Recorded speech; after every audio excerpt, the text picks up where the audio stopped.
standoutish. So, Miss Kelly, good evening. Welcome to Real Talk with Kelly and Karl, Mind, Yes. Body, Spirit. Welcome back from sunny Costa Rica. Costa Rica. The sun was out today. I'm sure not quite like the Costa Rican sunshine. It was about maybe 65 degrees warmer in Costa Rica than it was here. It was about averaging 80 to 85 degrees every day, if not, roughly. And of course, Costa Rica is, of course, closer to the equator, so it just felt like the sun was hotter. Oh my not to rub it in. I don't mean to rub it in, but we were warm, you know, or not. So welcome everybody to Real Talk. Throw your questions and comments over in the comment section. I don't know where it shows up, either on the side or below. Mm-hmm. And we get those kind of, in real time. It's a little bit delayed, but we would love to hear from you guys. It's good to be back. I replayed an episode last week. Okay. While you were gone. Good. I was gonna do like an in-screen thing, but I was like, I feel like there's enough Kelly personality in a replay. We don't need two of me. Yeah. No, that's good. So tonight, what are we talking about tonight, Kelly? So tonight, big reveal, not really, because it's in the title. Are these signs and symptoms or superpowers? So often, when we talk about mental health, mental illness, mental health challenges, and we talk about, the negative side, the detrimental ways in which some signs and symptoms can interrupt your life and really be debilitating. But on the flip side, there are ways to take advantage of some of the things that come naturally to you because of a long-term, lifelong kind of mental health, well, in this case, superpower. Sure. And so Karl and I both have our own list of diagnoses and signs and symptoms that we have to keep an eye on. But I feel like there are so many parts of like when you go through the symptomology and, someone with borderline personality disorder, and there's this whole laundry list of things, and, depression, there's this laundry list, anxiety, this laundry list. But there are some things in there that really, I feel, make me a better person. It's often because I've learned how to deal with and work with and manage those signs and symptoms so that they can be an advantage versus a disadvantage. Yes. What are your thoughts on that? Well, I do have some thoughts on that. So first and foremost, one thing, in terms of diagnoses, they're categorized as mild, moderate, and severe. That's one thing.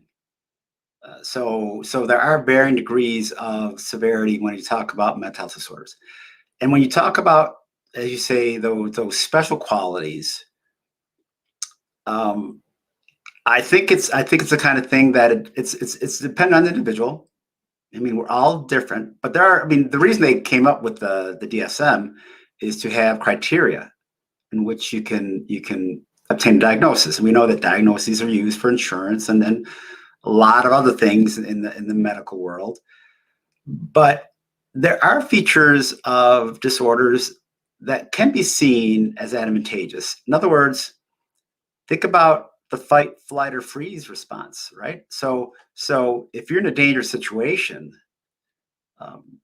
you might have one of those reactions, but many times it's just to get the heck out of there, right? Because you're under danger. So that's for anybody, not necessarily with a disorder, but that's how we're made. I think about my own condition. I have bipolar disorder, and it's often been said that people with bipolar disorder are creative and all these things and high energy and a lot of those things are true. And so for me personally, my creativity comes out oftentimes, in my writing, for one thing. I do a lot of writing. And I think that's one of the areas that some would call it creative, some would call it writing, but it comes naturally to me. That's kind of what it comes down to. And then when I think about my brain, right? The problem though is that I'm always thinking, not necessarily overthinking, but I have a hard time just slowing my brain down, tamping down a bit. But that's why I meditate every day. If anything, just to give my brain a break, just to give it a rest. I found that to be essential.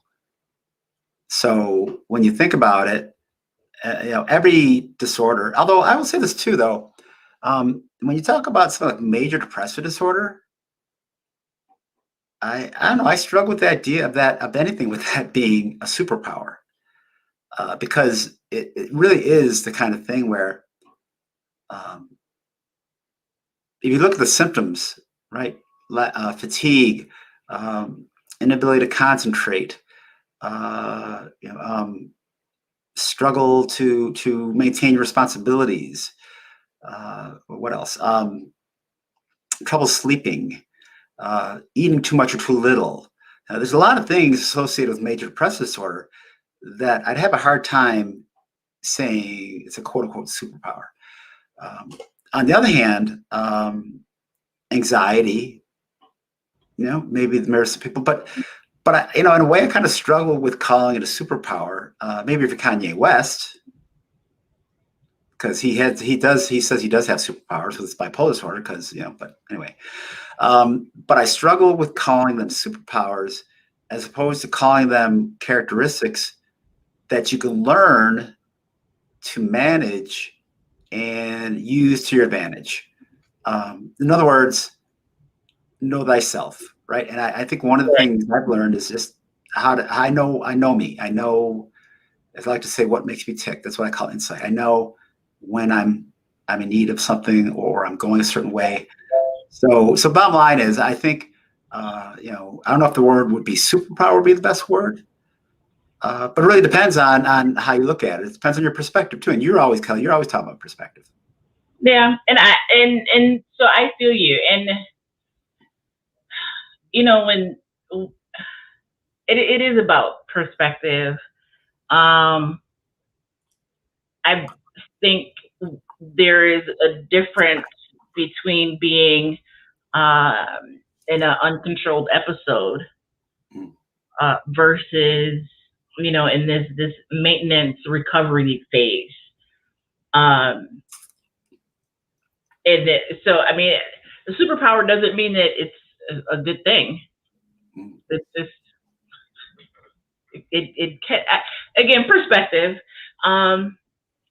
I don't know. I would lean more towards, and I'm looking at this 20 plus years of dealing with signs and symptoms,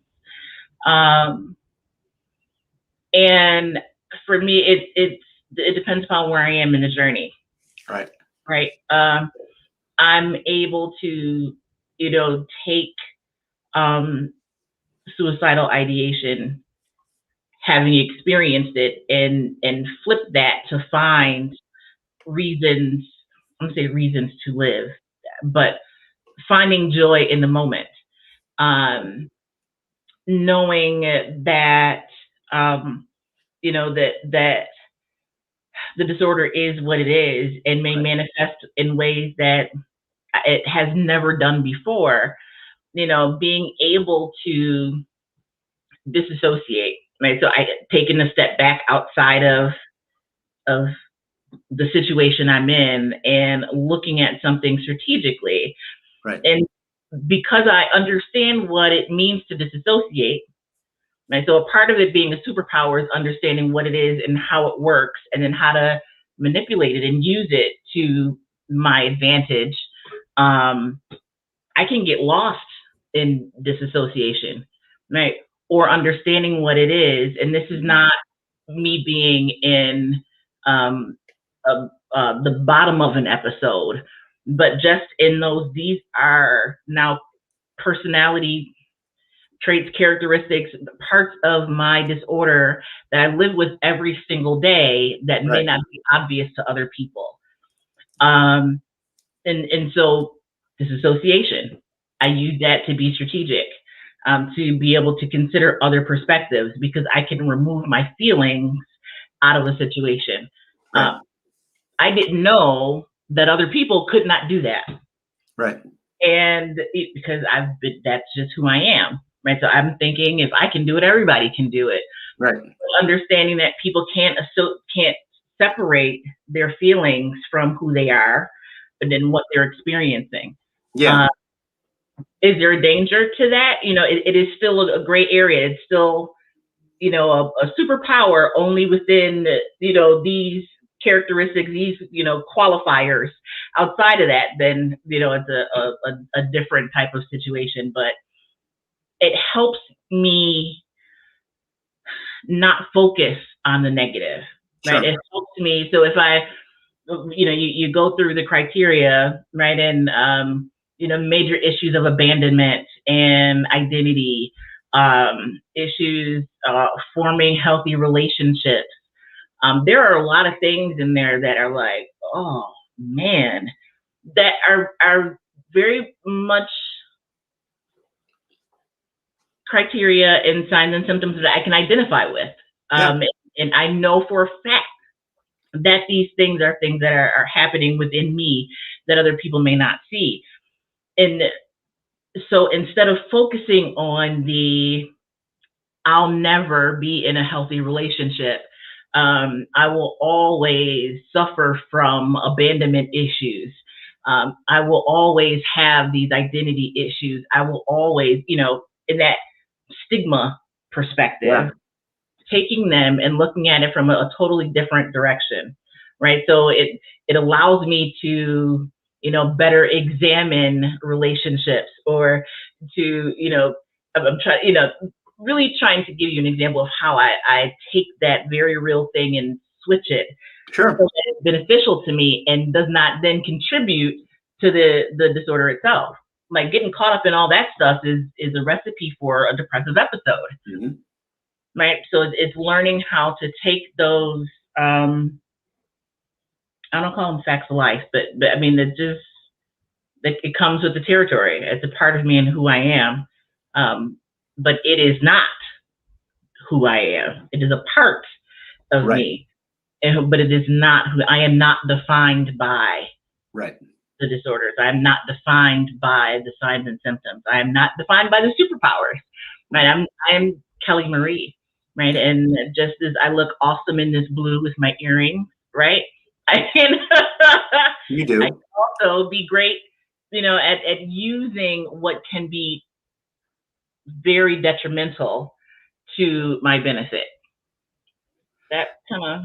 Well, so, I'm right there with you because, but what you're talking about, I think, comes with a sense of understanding of, and I mentioned before, but of having that insight of who you are, how your mental health challenge or concern, or some even call it diagnosis, is a part of your life, how to manage it, how to separate, that diagnosis or that part of you from, you as a whole person. And we're all made up of different things.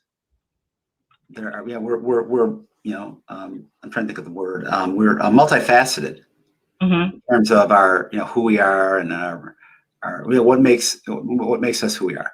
And for those of us who live with a mental health condition, addiction, that kind of thing, it is a part. However, society, and this is the thing, and you said stigma before, society sees people, I would say like us many times, that they see us as being flawed, or the list goes on and on. I don't want to run, the list of stigmatizing terms and things that they say and do, and I've seen it, I've witnessed it, I've been a part of it, and so much of it is not accurate, and it's not fair, frankly, because what it does is, first of all, they're gross generalizations many times, and in addition, I think sometimes when people characterize someone like I said, by diagnosis, they're looking at this behavior, and many times it becomes moralistic, right? Like it's good or bad. Mm-hmm. And we know that we're talking about a brain disease or brain diseases. Right. So that's physiology. There's no moral issue there. Right. So my thing is that if we look at it that way and recognize it that way, then we need to treat it that way. And I don't mean just treat it, in terms of just treating the condition, but we need to acknowledge it and recognize it and basically cut some people some slack. Cut us some slack, folks. Because it's hard. It is hard to live with the condition that we're describing. Any mental condition, mild, moderate, severe, whatever. It is hard. I mean, there are hard days. There's better days. I wouldn't, frankly, wish this on anybody. I'll be honest. I've had some experiences that I wouldn't. I'll be honest. I wouldn't wish on my worst enemy because that's how horrible they were. And I think you'd identify and say the same thing yourself. I'm guessing. But we know through these experiences, we are also resilient. And the idea is how to tap into that. Now that's a superpower right there. If you want to talk about a superpower, I think resilience is a superpower.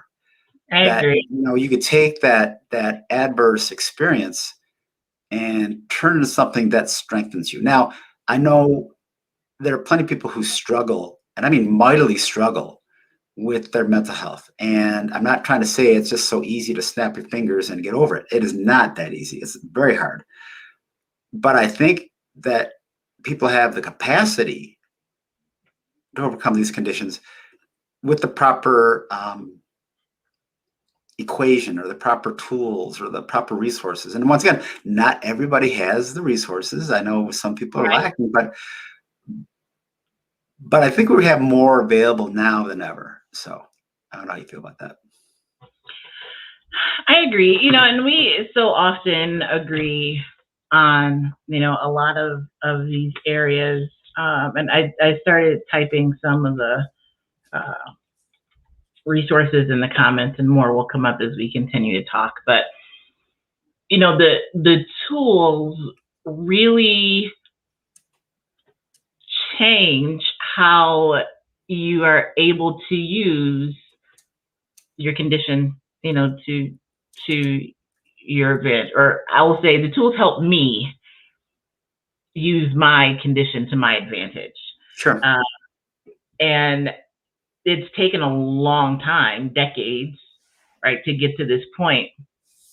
And I don't know that, had I started therapy at 40, this has been some time in the making, right? But I also, we know how many times people are underdiagnosed, misdiagnosed, never diagnosed, and that sense of resilience that they've developed and tools that they have learned to build on their own without having a support system and without having resources, and having folks that, don't believe that mental illness is real, or don't believe that that person is experiencing what they're experiencing.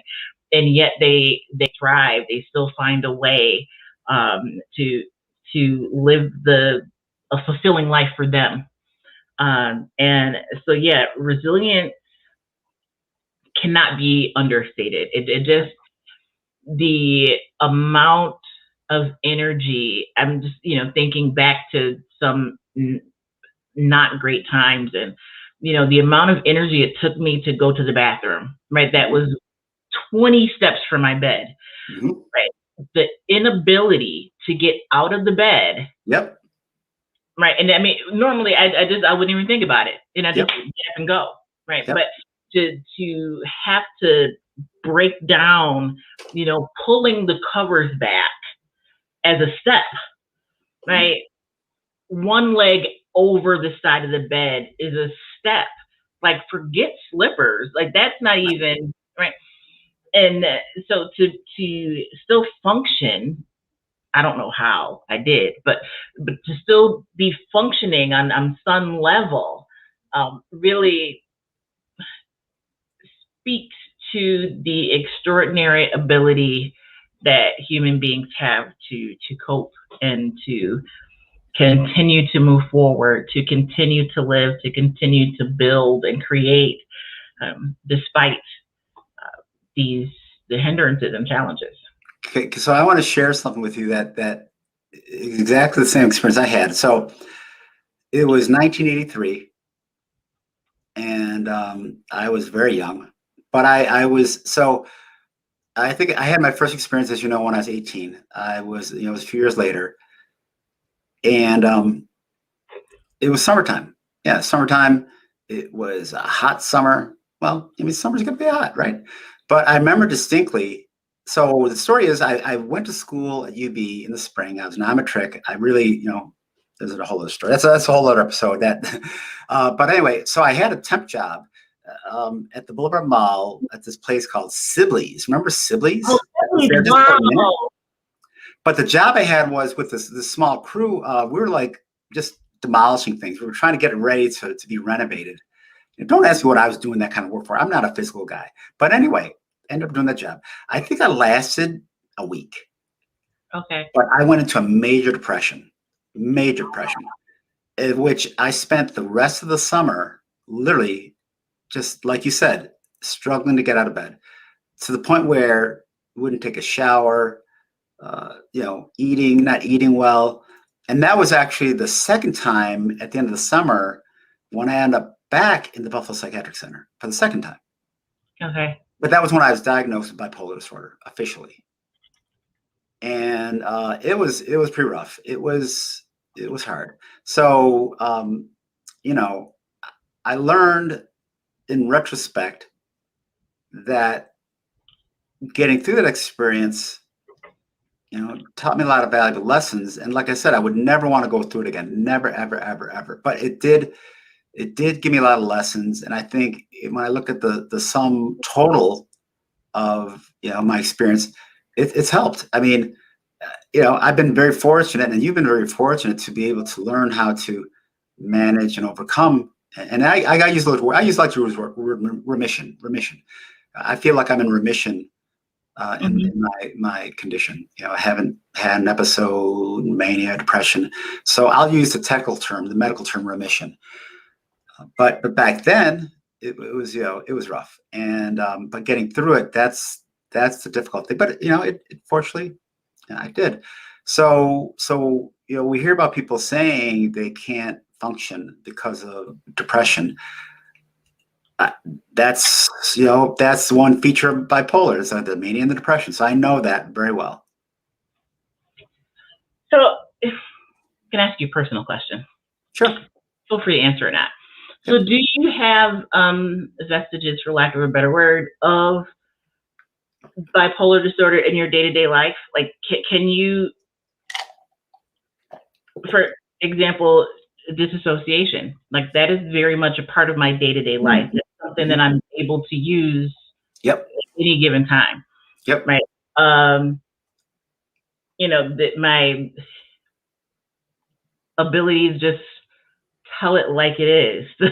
The filter freeness of which is Kelly.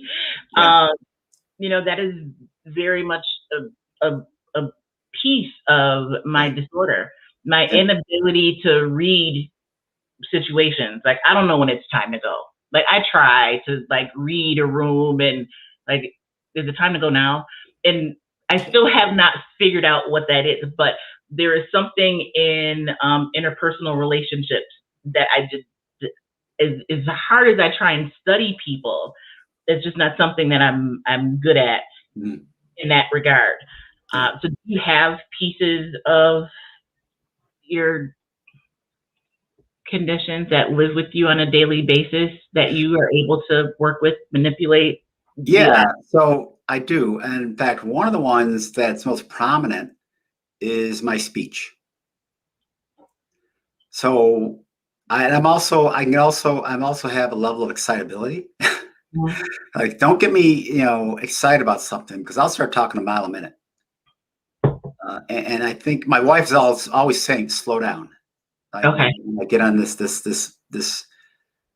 thing. It's not mania though. It's not mania. It's just it's a characteristic of how my illness shows up. Um, it's not the kind of thing that interferes, but I've had more than plenty of occasions, even when talking to somebody on the phone, they'll just say, "Can you just slow down a minute?" Just like when I do presentations, I do a lot of presentations, I do a lot of trainings. I have to be really cognizant of my pace of speech because sometimes I can talk so fast that people kind of just get lost in the sauce, so to speak. They're lost. So that's one thing I know. Um, and then the energy Hmm. piece too. I I think sometimes my energy levels are high, but the downside is there's always going to be a crash at the end at some point. Right? Like right now, like I told you, well, like I mentioned at the beginning, I was in Costa Rica. I left Sunday morning, the 21st. I got up. My flight was out at 8 o'clock, but they say get there 2 hours early, even though it's Buffalo, and I didn't have to, but I did. But anyway, I was up at I think like 5 in the morning, maybe, Mm. and I got there, and I didn't arrive in Costa Rica until 8:35 their time, which is 9:35 our time. So I was traveling for 13 and a half hours, I had like 3 connecting flights. So that's how the Oh, trip started.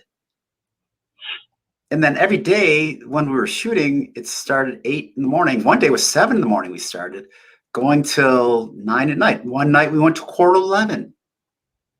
wow. And so here's my story. So the first night, we were in this house that was, we had the accommodations. It was nice accommodations. Myself and some others. There was a feral cat every night. Every night. It felt like it was right outside my window, doing its thing. Make that stuff up. Like you just. Wait, it gets better. It gets better. It gets better. 3 o'clock in the morning. 3 o'clock in the morning. Roosters. Roosters at 3 o'clock in the morning. Damn it, it's not sunrise yet. What are you doing at 3 o'clock in the morning? Like 3 o'clock in the morning, all the way through till sunlight. Oh my It god. was brutal. So the first night, it was rough. I didn't have it. I didn't know what to do. Second night, I put in my AirPods, and they hurt. Because AirPods to sleep in. I'm a side sleeper, right? So Oh. so anyway, the next night, actually, so one of the young women who was in the house I was in, Amanda, she goes, "Well, I have some earplugs I can give you. I have an extra pair." So I said, "I'll take them." So I use earplugs from then on, and I also have my little Bluetooth speakers. So I managed to be flexible, and I was resourceful, and I got through. But it was still tough to sleep, and so by the end of the trip, and then I had to come home, and I quarantined a couple of nights in a local hotel just to be safe with my wife, even though I've been vaccinated. Just got to be super safe. And I just got home today. So, Okay. and mind you, when I got to the hotel, it was bliss because it was a beautiful, comfortable mattress and it was quiet. But still, this morning I woke up at 20 to 5, and then my mind just started going, right? But luckily I fell back asleep, but I'm pretty tired right now. And I know I need to just get some rest. But I know myself well. And I know that I'll reacclimate. I've been through this before. But see, that's the thing. I'll say this real quickly. I know we're going to wrap up pretty soon. One of the valuable things I've learned, and this is just me, is that, for instance, I don't panic when I have trouble sleeping. I don't panic when I might be a little bit down, right? Because Mm-hmm. I've been through it before, Mm-hmm. and I've had the experience of getting through it. And that is unfortunately, well, no, I take that back. It's fortunately the result of living with a condition like I have for literally 40 years. So it was a lot of trial by error in my life, but eventually I just live with it. I live with this stuff. I deal with it. I'm very fortunate that I'm able to work. Like many people can't work with bipolar disorder. They Right. cannot work. And my heart breaks. There's a bipolar disorder Facebook group that I'm on that I go to, and I get the notifications, and I'm like, oh my God, this the stories that you hear people share, it's heartbreaking. So I count myself one of the fortunate ones. I don't say I'm lucky, but I count myself fortunate that I've been able to learn how to manage my illness, as you have, and work and be productive and do what we do. But I realize that it's a blessing, and I don't take any of it for granted.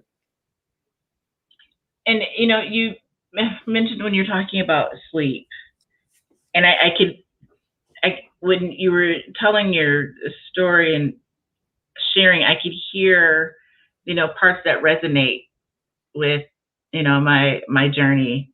And so for me, fast talking, when I enter that anxiety phase, like that super fast, I usually don't hear it, Mhm. but no one ever tells me that I'm talking too fast. Yeah. So when someone says you're talking too fast, that is an immediate, okay, I need to do some self-checking. Yeah. Because my brain is just going and I'm trying to just keep up with what's happening. Yeah. So I know that is, again, two people with two different conditions, but have a symptom that would fit in the same checkbox, but manifest totally different, right? Right. Well, and that's the thing too. We know that with all kinds of mental health diagnoses and conditions, there are overlapping symptoms. Yeah. It's like a depression, anxiety, difficulty sleeping, all those things, concentrating. A lot of those overlap. Yeah. So, go ahead. What were you going to say? No, go ahead. Go ahead. I've gotten to the point in the past where I could be at an event and it's time to go, right? Like I pushed myself too far and I have to leave right now. Right. And either it's because I know I'm going to say something, I don't have the energy to filter my words, and I'm just dead tired. Right. Because I did too much, didn't sleep well, or didn't rest, or didn't, properly prepare myself for the situation I knew that I would be in, or find myself in. And I've just had to, pack it up and go. People are like, well, where's Kelly? I'm in the bed, right? Because I know I've got to catch it. I've got to catch it, and I would rather catch it and hurt someone's feelings and be able to talk about it later than to not catch it and it turn into something I don't even want to consider, right? And that goes back to some of our conversations about being kind, Yeah. and understanding, being empathetic. It's not always going to make sense to someone else, right? Even when you have two people with the same condition, right? It's going to turn up differently. And so it may not make sense to someone else that, lives with bipolar disorder or borderline personality disorder or depression. It's not always going to be the same, but it's identifying those bright spots in all of it. How can you use it to your advantage? Yeah. And this is really coming from a healthy perspective. This is a remission conversation versus a, in the depths and recovery level convo. Yeah, I don't know. I just feel that there's so many ways that we are able to learn. Mm-hmm. And, unfortunately, sometimes the only way you're going to learn is to go through it yourself. Yeah. It's hard to teach. I mean, I know we're always talking about coping skills and ways to manage your condition, but the bottom line is no one can do it for you. Right. Right. And you have to, and we do say you have to find out what works for you, because what works for one person may not work for another, even if they have the same diagnosis, same condition. So and also the thing I also remember too is to be patient, because this is not the kind of thing many times that resolves itself quickly. Unfortunately, we know that. Right. Even with some people take medication. I mean, even with that, it doesn't happen overnight. It takes time. And unfortunately, and I say this myself, I know this myself, we can be very impatient. We want to be well now. Right. And that's the hard part, because people suffer. I'll just put it that and I've suffered, you suffered. Yeah. And no one wants to suffer. My kids have And suffered. My yeah, ex-husband, my family, friends, quite a few strangers have suffered, right? It is more than, just the folks that we can name or see, usually that have been impacted by mhm. where we are. Um, and it is definitely a journey. Yeah, and that's the thing. I mean, I'm always talking about life as a journey. In fact, I write and I coordinate the blog for the United Church of Christ Mental Health Network, and I actually named the blog "The Journey." Because we're talking about mental health. I mean, life's a journey, but life with a mental condition really is a journey. It's because a journey where many times, you know, you may be uncertain of what the destination is. Well, first of all, nobody knows the destination of life, frankly, with Right, where we are. But I think having a mental health condition blurs it even more in terms of where we're going and the unknowns, and frankly, that adds to anxiety because of the what ifs and so on and so forth. right, right. But anyway, I see it is actually Oh my 9:06. gosh. Well, the plus is all of the references are in the chat. I see that. You've been busy. You've been multitasking. Trying to make it so I started, for those of you that don't know, I've left my previous employer. Last week Friday was my last day, and I started a new chapter on Monday. And Congratulations. Congratulations. Congratulations. thank you. And there was some unacknowledged stress and anxiety, right, that I didn't know I had Mm, until Saturday morning after my last day was over, mm, right? And even in taking this time off, I'm not really taking time off because so much of the work overlaps. yep. Um, so today I've worked all day today. I'm not supposed Yeah. to work this week. I've worked every day this week, I know the feeling. but I know. it is, Listen, I know. yeah. I could probably take tomorrow's meeting from my bed. I think I'm probably going to do that. But that unknown stress, that unknown anxiety, that I didn't know it was there until it was gone. But being able to identify what those things were last week, some of it was some of it was forgetfulness. Yeah. Um, just little things like, do I have my keys? I don't never have to ask myself if I have my keys. Right. But we're starting a whole nother conversation. It's 9:08. So next week we will talk more about, maybe not this topic because something else will happen between now and next week. But Likely.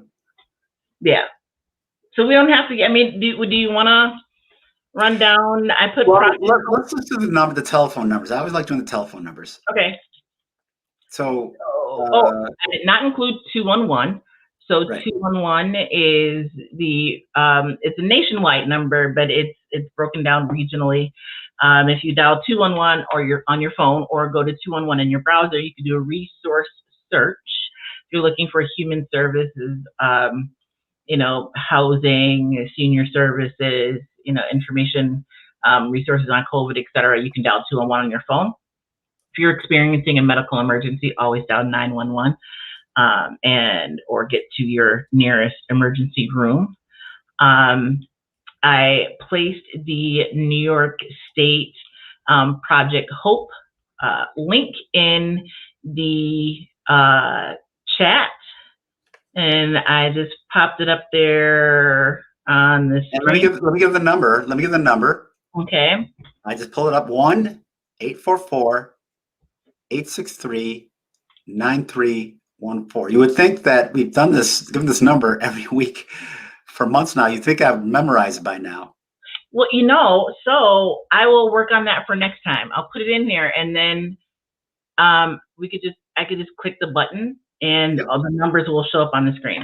Great. And then, of course, the National Suicide Prevention Lifeline is 1-800-273-TALK, 1-800-273-8255, or you could text HELP to 741-741. And the Mental Health Advocates of Western New York is 716-886-1242. Oh, yeah. And then Suicide Crisis Services is 834 through.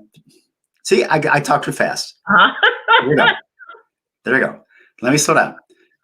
Crisis services of Erie County is 716-834-3131. And crisis services of Niagara County is 716-285-3515. And a big shout out to Jenna. I just went to letstalksigma.org and her picture was sitting there on the home. Yeah. I'll have to tag you now, Jenna. So shout out to you for being in the video. And thank you to everyone that tuned in, for watching and listening and clicking and liking. We will be back next week, Wednesday at 8:30 or wherever you're watching, whatever, 8:30 Eastern Standard Time. Yes. I think we're big time. Everyone's not on the East Coast. So yeah. Right. 8:30 EST.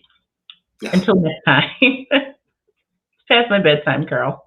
Me too. I am Kelly Marie Wolford from Front T Life LLC, and I'm Carl Shallowhorn from Shallowhorn Consulting LLC. And this has been Real Talk with Kelly and Carl. Until next time, be the light. Be well.